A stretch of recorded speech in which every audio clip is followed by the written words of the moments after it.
Capítulo 4. Folhas que escondem o que cai. O outono chegou como uma memória antiga, dessas que voltam sem motivo aparente. As árvores começaram a se despir em silêncio, lançando folhas douradas pelos caminhos da escola, como se quisessem cobrir o que o verão havia deixado exposto demais. Haruka começou a notar as mudanças em si mesma. Passava mais tempo fora de casa, sentia menos medo da presença dos outros, e mesmo sua solidão parecia ter mudado de forma. Não doía mais da mesma maneira. Era como se estivesse ocupada demais ouvindo os ecos de Ren, para sentir a ausência de tudo o que sempre faltou. Ela havia decorado cada trecho do diário, relido todas as páginas dezenas de vezes. As lembranças vinham mais nítidas agora. E havia um sentimento novo crescendo entre as palavras. Arrependimento. Não apenas de Ren, mas de alguém mais. Decidiu procurar por Yukito. Começou pelas redes sociais, mas não havia sinal dele. Tentou registros antigos da escola. Finalmente, com a ajuda da bibliotecária, descobriu que ele morava em uma cidade vizinha e que sua mãe ainda mantinha uma loja de chá por lá. Num sábado, Haruka pegou o trem sozinha. Era a primeira vez que saía da cidade sem avisar o pai.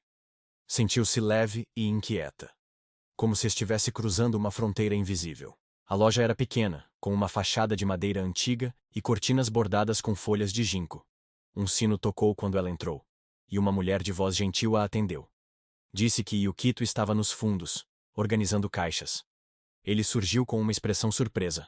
Haruka disse seu nome, explicou por que estava ali e mostrou o diário. Yukito hesitou. Tocou a capa como se fosse uma ferida que nunca cicatrizou. Eu pensei que esse caderno tivesse sido queimado no incêndio, disse ele, com a voz baixa.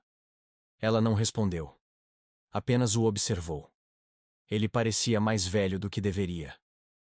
Como alguém que carregou um fardo por tempo demais. Sentaram-se em uma das mesas da loja. Yukito falou aos poucos, como se precisasse desenterrar as palavras. Rain era tudo ao mesmo tempo. Brilhante, estranho, intenso. E tão sozinho, mesmo quando eu estava com ele. A arte era o nosso lugar secreto. Mas naquele verão, ele começou a se afastar. Falava de sonhos que não lembrava, de sombras que seguiam seus passos. Haruka ouviu sem interromper. Ele pintou um quadro nos últimos dias. Eu vi só uma vez, antes de ele esconder. Disse que ali estava tudo. As dores, os medos, as verdades. Depois, desapareceu. Ela perguntou se Yukito sabia onde o quadro estava. Ele balançou a cabeça. Talvez.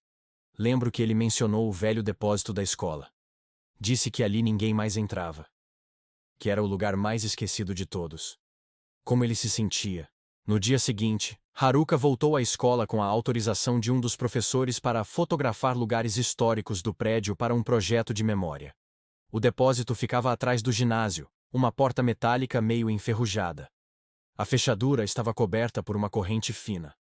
Ela encontrou a chave com a ajuda da zeladora, que parecia surpresa por alguém ter interesse naquele espaço abandonado. Lá dentro, o cheiro era de poeira, tinta seca e ferrugem. Havia caixas de uniformes antigos, troféus esquecidos, carteiras empilhadas. Haruka caminhou devagar, guiada pelo som quase imperceptível das vozes nas coisas. Tocou uma mesa.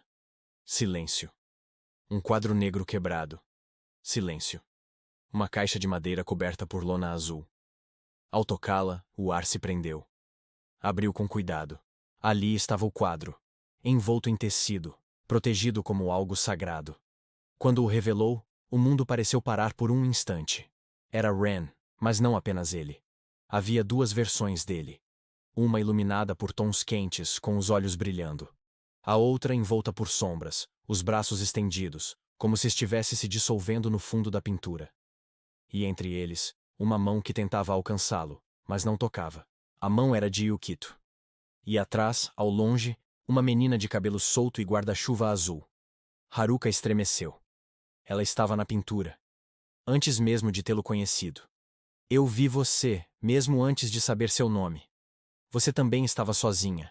Acho que por isso notei. Talvez você também me tenha visto, e só tenha esquecido. A frase ecoou em sua mente, como se Ren tivesse falado naquele momento. Ela não sabia como era possível, mas sabia que era real.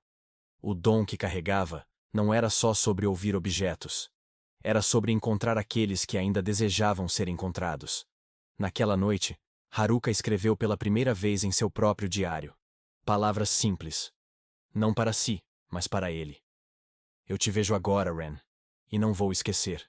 Do lado de fora, o vento espalhava as folhas secas pelos corredores da escola. Era outono. E algumas coisas precisavam mesmo cair para que outras pudessem nascer. Continua, se inscreve no canal e curte o vídeo.